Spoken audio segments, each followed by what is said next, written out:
বৈশাখের সকালে ঘটে গেল ভয়াবহ অগ্নিকাণ্ডের ঘটনা। রানীনগর থানার বুধুরপাড়া গ্রামে আগুন লেগে পুড়ে ছাই বাড়ি। ঘটনায় পুড়ে গিয়েছে 6টি ছাগল ও গবাদি পশু।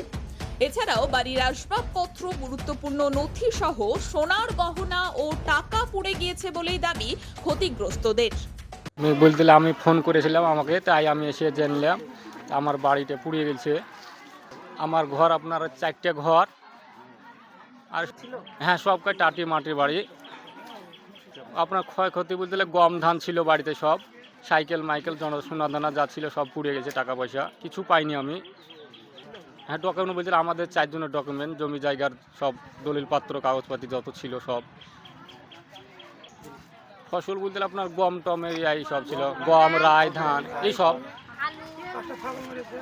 5টা ছাগল আপনার, আর 2টো গরুর মধ্যে 3টে গরুর মধ্যে একটা গরু পুড়ে গেছে। পরিবার সূত্রে খবর, বুধবার সকালে হঠাৎ করে ওই ঘটনা ঘটে। প্রাথমিক তদন্তে অনুমান ইলেকট্রিক শর্ট সার্কিট থেকেই ওই ঘটনা ঘটেছে। পেশায় কৃষক রিন্টু শেখের টেনে টুনে সংসার চলে। অভাবের সংসারে গোটা কয়েক ছাগল ও গরু ছিল তার ভরসা। ছাগল পুড়ে মারা যাওয়ায় ও গরু ক্ষতিগ্রস্ত হওয়ায় ভেঙে পড়েছে রিন্টু। স্থানীয়দের দাবি, পশুপালন আর দিনমজুরি করে কোনো ক্রমে সংসার চালায় সে।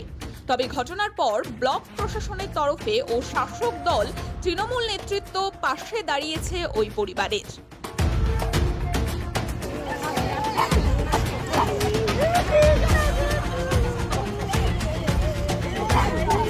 বাচ্চা তাইলে আমার বাড়িতে রাখতে গেছিলাম, রেখে থুয়ে তো আসতে আবার 2 মিনিট টাইম আমার।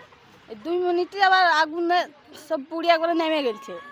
বহু জিনিস ছিল, ধান গম রাই মসুরি মটর যা আপনার আলু মালু যা সব ছিল, একটা কিছু তেনাই তো বার করতে পারিনি। আমার ছেলে পেলে জামা কাপড় গয়না গাটি সবই ছিল, কি ছিল না আমার বাড়িতে।